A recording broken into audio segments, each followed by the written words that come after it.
Wayne Delson from Wayne Delson Fine Art. It's time to get to work and paint this tiger. I always start with the eyes. If I don't get the eyes right, I know the whole painting's not going to be right. I'm just painting the eyes a little green. It's the only green that we'll use, and then I'm adding white highlights to the eyes. So I get those right, make sure the tiger's not cross-eyed or anything, and then start painting from around the eyes outwards.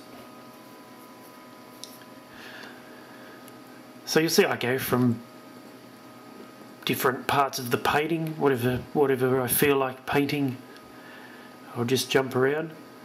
Now I'm painting the dark stripes over the white, so I really load the brush up with that black. Doesn't matter if a bit, you mix some of the paint, the black goes into the white, doesn't matter. Wants to look a little messy. It's all fur. They're not just blocky colours, tigers. They're made up of different coloured fur and hair.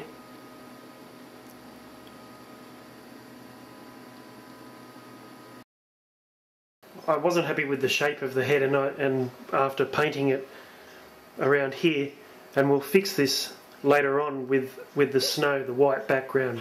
We can paint white over any of these darker colours, but the head will turn down more, so I need to fix the stripes.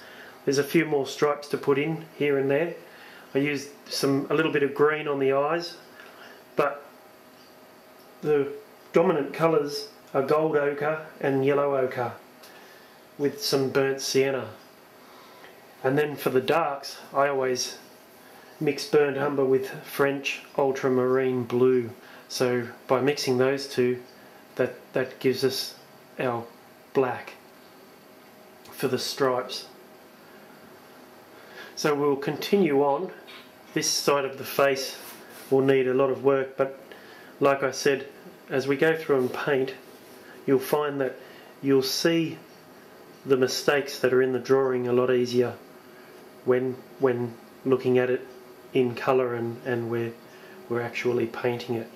So I can see that this will need a little bit of work, but I load up the brush, sometimes with two colours, with the two yellow ochres, and you really want to get in there and have fun and mix those colours together and just add colours on top and let it all meld together. And I really load a lot of white up when I put the white on, you'll have noticed, and you want that thick, and then we're just placing the black over the top and always wiping the brush off with a rag and then adding more black.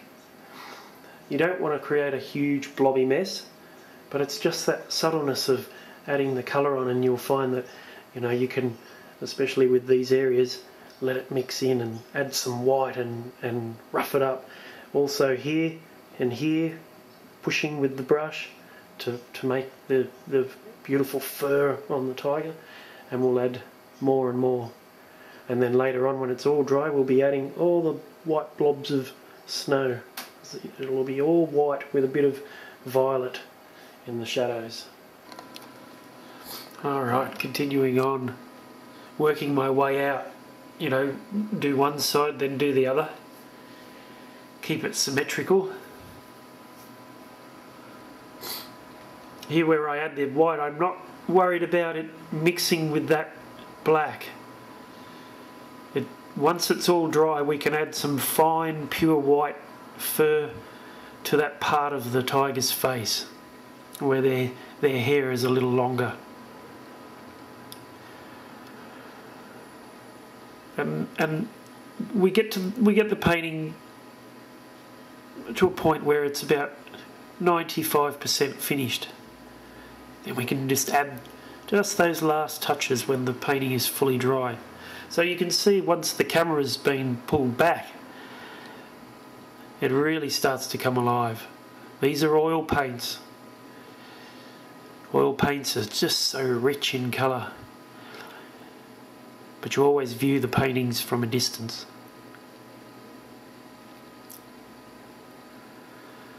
So now I'm working my way down here you see that there's a lot of stripes, so I've just put all the dark colours in first. And I ran out of tape. So I'll see you when we continue on How to Paint a Tiger Part 3.